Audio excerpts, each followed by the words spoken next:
요한복음 2장 1절로부터 11절 말씀 교독하도록 하겠습니다. 사흘째 되던 날 갈릴리 가나에 혼례가 있어 예수의 어머니도 거기 계시고 포도주가 떨어진지라 예수의 어머니가 예수에게 이르되 저들에게 포도주가 없다 하니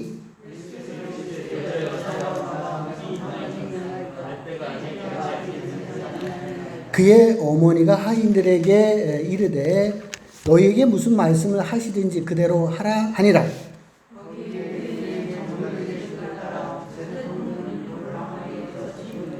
예수께서 그들에게 이르시되 항아리에 물을 채우라 하신즉 아기까지 채우니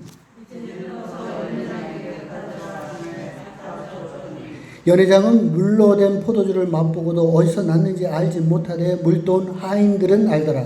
연회장이 신랑을 불러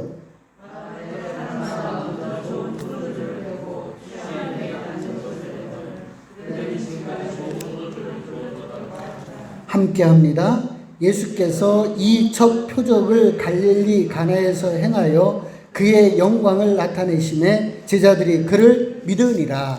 아멘. 1절을 봅니다. 갈릴리 가나라고 했습니다.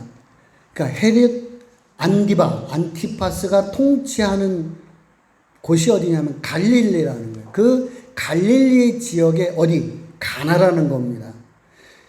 그럼 가나는 어디일까? 예수님의 고향이 어디죠? 나사렛이죠. 나사렛 예수라고 그러잖아요. 나사렛에서 그리 멀지 않은 곳에 가나가 있습니다. 그러니까 우리가 흔히 이제 요한복음을 또 내지는 공관복음을 볼 때 갈릴리, 가나, 나사렛, 벳세다, 가버나움 다 이런 데가 뭉쳐있는 갈릴리 지역의 주변 동네다. 그게 예수님의 주 활동 무대는 갈릴리 지역이었다. 이렇게 보시면 좋겠습니다. 이 결혼식에 그러니까 예수님의 집 나사렛에서 그 멀지 않은 그 가나의 결혼식장에 예수님도 갔고 그의 어머니도 이 예식장, 결혼식장에 갔다는 겁니다.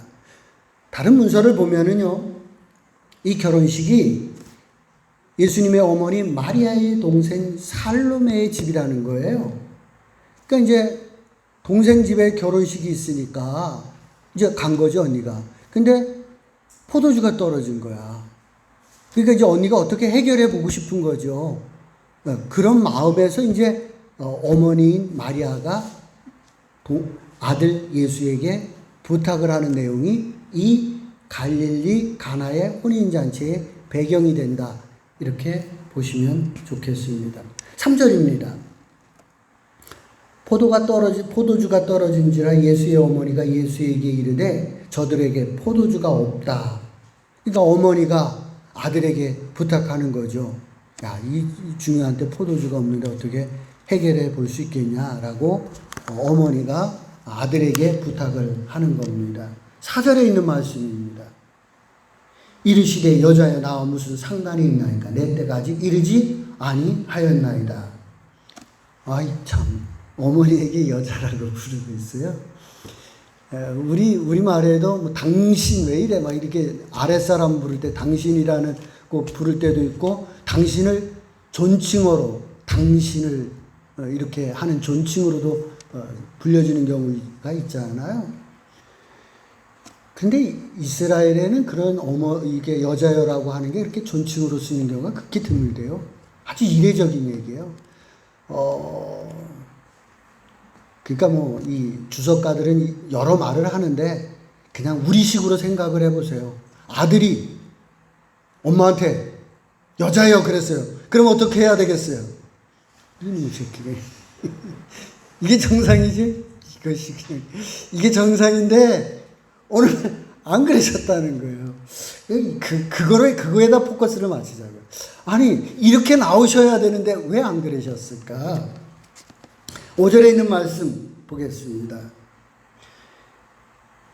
어머니는 하인들에게 이르되 너희에게 무슨 말씀을 하신지 그대로 하라.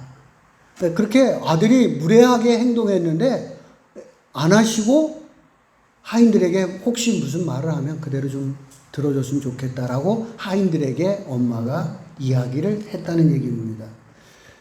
엄마 마리아는요, 뭔가 아들에 대한 기대감을 가지고 있는 거예요.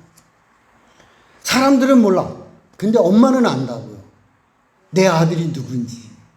여러분들은 여러분의 아들들이 딸이 어떤 사람으로 생각해요? 귀한 사람이고 훌륭한 사람. 그렇게 생각했으면 좋겠어요. 엄마가 그렇게 생각해야지. 예수님의 엄마는 아들을 그렇게 생각하신 거예요. 다른 사람들은 몰라. 근데 엄마는 알아요. 자, 정혼한 관계라고 그랬어요. 요셉과 정혼한 관계예요. 관계를 하지 않았다는 거예요. 근데 임신을 했어요. 이 아이가 누구예요? 하나님이 주신 아이라고 이 엄마는 믿는 거예요. 이 마리아 엄마는 이 아이는 하나님의 성령으로 주신 하나님의 아들이라고 하는 것을 믿는 거예요. 그래서 부탁하는 거예요. 어떻게 해결해 줄 수 없겠니? 좀 해결해 줬으면 좋겠다. 라고 엄마는 아들에 대한 믿음을 가지고 부탁을 하는 것이 오늘 본문의 내용입니다. 예수님이 그러지 않아요? 아직 내 때가 이르지 않았습니다. 이렇게 거절을 합니다. 그런데 엄마가 또 그러지 않아요. 하인들에게 혹시 뭐라고 말씀하시면 그대로 하라. 이렇게 얘기하지 않아요. 그 엄마의 그 믿음을 깨지 않는 거야. 그래서 자기의 때가 이르지 않았음에도 불구하고 예수님께서는 이제 물을 포도주로 만드는 기적을 베풀어 가시는 것을 보게 됩니다. 유사한 경우가요, 수로보니게 여인에게서도 있었습니다. 이방의 수로보니게 여인이 예수님께 와가지고 자신의 딸을 고쳐달라고 부탁을 하는 거예요. 예수님이 그렇게 말씀하시잖아요. 자녀의 떡을 취하여 개에게 던지는 일이 가능하냐? 거절하시는 거죠. 자녀의 떡을 취해서 어떻게 개들에게 주겠냐 말이에요. 거절하시는 뜻을 예수님이 밝히셨습니다. 그런데 이 수로보니게 여인이 그렇게 얘기하는 주여 옳습니다. 상 아래 개들도 아이들이 던지는 부스러기를 먹지 않습니까? 부스러기라도 좀 주십시오. 그러니까 이 여인은 예수님이 마음만 먹으면, 예수님이 뜻만 정하면 내 딸의 병 정도는 고칠 수 있다는 확신이 있었던 거예요. 그러니까 그런 수모를 당하면서도 예수님 좀 부탁합니다. 라고 이 여인은 부탁을 했습니다. 믿음대로 그의 딸에게서 귀신이 떠나가게 된 줄로 믿습니다. 어머니가 아들을 믿음으로 말미암아 물이 포도주로 변화 같은 기적이 수르보니게 여인이 예수님을 믿음으로 말미암아 자신의 딸이 병을 고침을 받았던 것처럼 여러분들도 예수님을 하나님의 아들로 믿음으로 말미암아 여러분의 문제를 해결받는 제자들이 되시기를 주의 이름으로 축복을 드립니다. 요한복음에는 7개의 기적, 표적이 나오고 있습니다. 이제 성경을 펴줄까요? 우리 2장에 보면 우리 가나의 혼인잔치가 나와 있어요. 첫 번째가 4장으로 갑니다. 이제 제목을 내가 부르면 제목을 답을 해주시면 돼요. 4장 33절, 4장 43절, 5장 1절, 6장 1절, 6장 16절, 9장 1절, 날 때부터 맹인된 사람을 고치시라. 11장 1절. 자, 오늘은 그 중에 7개의 표적 중에서 오늘 첫 번째 표적, 가나의 혼인잔치의 표적에 대한 말씀입니다. 표적이라고 그랬어요. 기적은 미라클이고요. 표적은 사인이에요. 고속도로에 보면 표지판 나오잖아요. 표지판. 앞에 뭐가 있다. 그런 표시를 하는 거예요. 네, 그런 표시하는 것처럼 내가 하나님의 아들이라는 표식을 하는 거라는 거예요. 이 기적은 내가 하나님의 아들이라고 하는 사인, 표시다라는 뜻으로 그래서 요한복음에는 이 기적을 모두 표적, 사인이라는 단어를 쓰고 있다는 거죠. 예수님은 물론 포도주를 만드셨습니다. 이것은 사람이 할 수 있는 일이 아니잖아요. 이것은 하나님의 아들이신 신만이 할 수 있는 일이에요. 그래서 내가 하나님의 아들이라는 사인, 표적이다. 그런 이야기입니다. 이 표적에 대한 반응을 한번 우리 살펴보도록 하겠습니다. 9절입니다. 연회장은 물로 된 포도주를 맛보고도 어디서 났는지 알지 못하되 물도온 하인들은 알더라. 연회장의 사람들은 이 물이 변하여 포도주가 된 건데요. 이것이 누가 했는지에 대한 관심이 없고요. 뭐에만? 포도주 맛에만 관심을 가졌다는 거예요. 야, 보통은 처음에 좋은 포도주가 나오고 뒤에는 하품의 포도주가 나오는데 술을 취하면 하품에 나오는데 니들은 와 갈수록 더 좋은 포도주가 나오고 최상품의 포도주가 나오냐. 그래서 이 포도주의 맛에 반해가지고 이구동성으로 야, 이 포도주 대단하다라고 신랑까지 불러가지고 포도주의 맛에 대해서 이 말 저 말을 지금 하고 있습니다. 6장에 보면요, 이 오병이어의 기적에도 유사한 일이 벌어집니다. 보리떡 5개와 물고기 2마리로 5,000명을 먹이는 기적이 일어납니다. 많은 사람들이 5,000명이나 되는 많은 사람들이 보리떡 5개와 물고기 2마리로 그 배불리 먹는 거에 관심이 있어요. 이거를 기적을 만드시는 예수님에게 관심을 갖는 게 아니라 허기진 배를 채우는 그 떡과 고기에 관심을 갖고 있더라는 거예요. 오늘 이 가나의 혼인잔치에서도 물이 변하여 포도주가 된 그것을 만든 사람 예수에 대한 관심이 없고 많은 사람들이 누구에 대해서 포도주에만 관심을 갖더라. 그래서 요한에게서 중요한 단어 하나가 뭐냐 하면 물이라는 거예요. 무리와 제자는 구분시켜요. 떡과 포도주, 고기만을 좋아하는 사람들, 따라다니는 사람들, 이런 사람을 가르쳐 요한복음에는 무리로 표현을 하고 있어요. 예수님을 봐요. 예수님이 하시는 기적도 봐요. 근데 예수님을 하나님의 아들로 믿지 않는 무리라는 거예요. 반면에 제자라는 건 달라요. 제자는 어떤 사람들이냐면 예수님의 기적을 지금 보고 있어요. 첫 번째 기적에서도 예수가 하나님의 아들이심을 믿더라. 그렇게 얘기를 하고 있어요. 그리고 그들은 이제 그 본 것을 가지고 훗날 어디든지 가면서 예수님은 하나님의 아들이라고 증언하는 사람이라는 거예요. 그러니까 제자와 무리는 비슷해 보이지만 차이는 하늘과 땅 차이예요. 그래서 단어를 아예 바꿔요. 무리, 제자로 구분한다는 거예요. 요한복음에 나오는 이 무리들은 최상품의 포도주 마시는 것을 좋아하고 있습니다. 반면에 제자들은 예수님이 하나님의 아들이시고 하나님께서 주시는 잔치에 대하여 그들은 관심을 갖고 있었다는 겁니다. 예수님은 인생의 문제를 회복시키는 것도 하지만 더 크신 우리에게 생명을 주시는 더 귀한 것을 주시는 분이 예수님이라고 하는 겁니다. 표면적으로 보이는 포도주에만 매이지 말고 생명 주시는 예수님을 따라가는 그러한 제자들이 되시기를 주의 이름으로 축복을 드립니다. 여기 하인들에 대해서 우리가 조금 더 주목해 보시기를 바랍니다. 6절 말씀입니다. 유대인들의 정결 예식을 따라 두소템 드는 돌 항아리 6이 놓였는지라. 유대인들은 밖에서 돌아오거나 식사를 할 때 항상 손을 씻는 정결 예식이 있잖아요. 그건 율법에 나오는 거예요. 그래서 늘 그들은 손 씻는 것을 합니다. 그러니까 지금 결혼식이기 때문에 많은 하객들이 올 것 아니겠어요. 그래서 손을 씻을 물이 필요한 거겠죠. 그러니까 물도 많이 필요해요.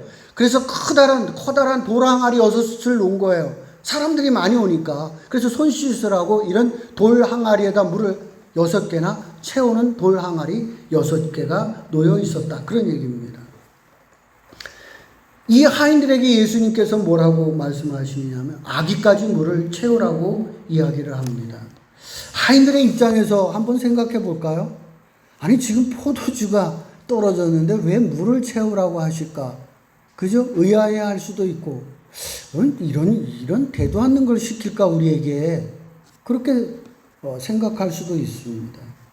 그리고 또 생각을 한번 해보세요. 지금 물이라고 하는 게 우리 수도꼭지 털어가지고 물 나오는 게 아니잖아요. 옛날에는 어디 물 떠가야 된다면 기르러 가야 돼요.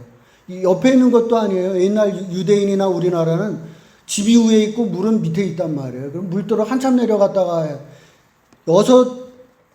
도랑아리 6에 물을 채 하인이 몇 명이나 있었는지 모르지만 땀 좀 흘렸을 거란 말이에요. 쉽지 않은 거예요. 그것도 예수님이 뭐라고 그래요? 아기까지 가득 채우라 그러지 않아요. 대충 채우라는 것도 아니잖아요. 가득 채우라 그러지 않아요. 쉽지 않은 말이랍니다. 그런데 하인들은 이 말에 순종했다는 거예요. 말씀에 순종해 가는 것, 그거 힘듭니다. 때로는 이성적으로 내 생각이 안 맞는 것도 있다는 거예요. 말씀에 순종해 가려면요, 노동력이 들어가는 경우도 있다는 거예요. 힘든 부분도 있다는 거죠. 지금 오늘 본문의 하인들 그렇지 않았겠어요? 얼마나 힘들었겠냔 말이에요. 지금 손님 대접도 바쁘고 말이죠.